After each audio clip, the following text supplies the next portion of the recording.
L'épisode 3 de la saison 2 de Jujutsu Kaisen est le meilleur épisode de cette saison pour le moment. En termes de rebondissement, d'animation, de narration, d'action, il était incroyable. Passé la première moitié de l'épisode, qui sert à meubler justement la seconde partie, on est pris dans une sphère infinie, sans mauvais jeu de mots, de captivité. On est captivé par ce qui se passe. Dès le moment où Satoru Gojo désactive son pouvoir qu'il utilisait en continu pendant 2 jours, bim, surprise, on le voit se faire transpercer. Lui, qui d'habitude est intouchable. D'ailleurs, je crois bien que c'est la première fois qu'on le voit se faire blesser.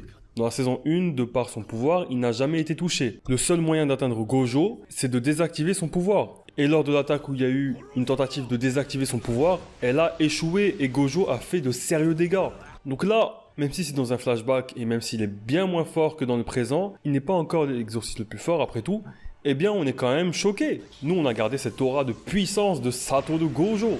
Et puis à cette époque, il avait déjà le pouvoir de l'infini. Et son adversaire, waouh, quelle puissance. Le mec, je pensais que son pouvoir était lié au hasard ou quoi, en me basant sur l'épisode précédent, avec les courses de chevaux qu'il voulait gagner. Mais en fait, rien à voir. Le mec n'a pas de pouvoir. Il a juste fait un pacte avec un curse qui lui donne le pouvoir de démultiplier ses capacités physiques. Qu'est-ce que c'est stylé comme pouvoir. Et ce pouvoir n'est efficace, je pense, que parce que de base, il est bien bâti, maîtrise bien l'art du combat et a de bons réflexes. Et puis son seiyuu, wow, sa voix est excellente. Il est interprété par Takehito Koyas, le seiyuu qui prête sa voix à Dio Brando dans JoJo's Bizarre Adventure et Shigu dans SNK. Il semble être le père de Megumi, mais le renie visiblement. Je ne sais pas pourquoi. On sait qu'il voulait l'utiliser comme arme secrète contre le clan Zenin, l'un des grands clans de Jujutsu Kaisen, mais aussi qu'il fait partie de ce même clan, alors qu'il s'appelle Fushiguro. C'est bizarre. En plus, il n'a même pas d'énergie occulte. C'est Gojo qui l'a recueilli et amené à l'école des exorcistes. Il y a donc un lien spécial entre le mec qui combat dans cet épisode, si c'est bien le père de Megumi, et Gojo. C'est quand même incroyable qu'il ait autant de puissance alors qu'il n'a pas d'énergie occulte. Il a réussi à vaincre Gojo avec purement de la force physique, et en annulant bien sûr son pouvoir.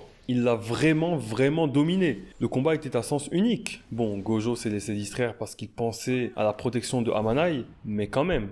Mais je dois avouer que je suis un peu déçu. C'est si simple de contrer le pouvoir de Gojo? Quoi? Il suffit juste d'utiliser des armes qui annulent les pouvoirs. Si cela suffit, pourquoi personne ne l'a fait? Les raisons que je vois sont qu'il faut être fort en combat au corps à corps, tout le monde n'a pas ces dispositions-là, qui ne savent pas manier des armes tranchantes, par exemple si quelqu'un se bat au poing ou qui se bat avec je ne sais quoi, de la lave ou quoi à distance, ou dernière raison, c'est que l'arme annule également le pouvoir de celui qui la tient. C'est là que Fushiguro a un avantage certain, puisqu'il n'a pas d'énergie occulte. Les effets de vitesse durant le combat étaient incroyables. Beaucoup de gens, quand le chara-design de cette saison est sorti, gueulaient parce qu'il a été simplifié. Il y a moins de plis sur les habits, c'est plus homogène, etc. Mais ça, on sait bien que c'est pour permettre une animation fluide. On en a la preuve avec cet épisode. Un peu comme dans Mob Psycho 100. Quand ça bougeait beaucoup, c'était super fluide, avec de gros effets de vitesse. Peut-être que certains d'entre vous n'aiment pas cette déformation du personnage pour donner cette sensation de vitesse. Peut-être que vous préférez un effet un peu moins rapide, mais en conservant les proportions du personnage. Dites-moi ce que vous préférez en commentaire. Mais ce genre de prouesse n'est possible que grâce à la simplification du chara-design. Et puis franchement, le rendu final est magnifique. Comme d'hab, les gens gueulent, mais une fois immergés dans l'anime, on se rend compte de la beauté du truc. C'était pareil pour Dragon Ball Super Broly, Dragon Ball Super Super Hero, et je pense même que ça sera pareil pour le film Slam Dunk qui vient de sortir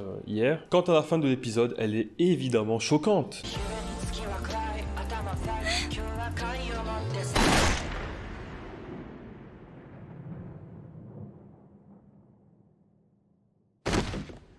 Amanai, qui vient juste de renoncer à se sacrifier, est en larmes et décide qu'elle veut vivre, ce qui n'est pas sans rappeler une certaine scène de One Piece. Elle se fait tirer dessus froidement, se fait descendre, tuer, alors qu'elle s'apprêtait à prendre la main de Geto qui lui tendait la main. Geto, qui rappelons-le, est aujourd'hui antagoniste et va sûrement basculer du mauvais côté dans ce flashback. C'est cruel, mais ça me fait quelque chose de voir Geto choqué et énervé. Je pense que cette mort va jouer en sa descente aux enfers. On voit bien que dans ce flashback, il protège les faibles, alors que dans la suite, il les déteste et les tue, des juges inutiles. Sachant qu'il n'aime pas ceux qui n'ont pas de pouvoir, eh bien Amanai est faible, elle s'est faite tuer, elle n'a pas de pouvoir, il ne va plus croire aux faibles, les juger inutiles. D'ailleurs, cette mort aura probablement des conséquences et va sûrement rejeter la faute sur la faiblesse des gens. Et en plus, celui qui est responsable de la mort d'Amanai, c'est quelqu'un qui n'a justement pas de pouvoir. Ça fait 2 raisons de détester les sans pouvoir.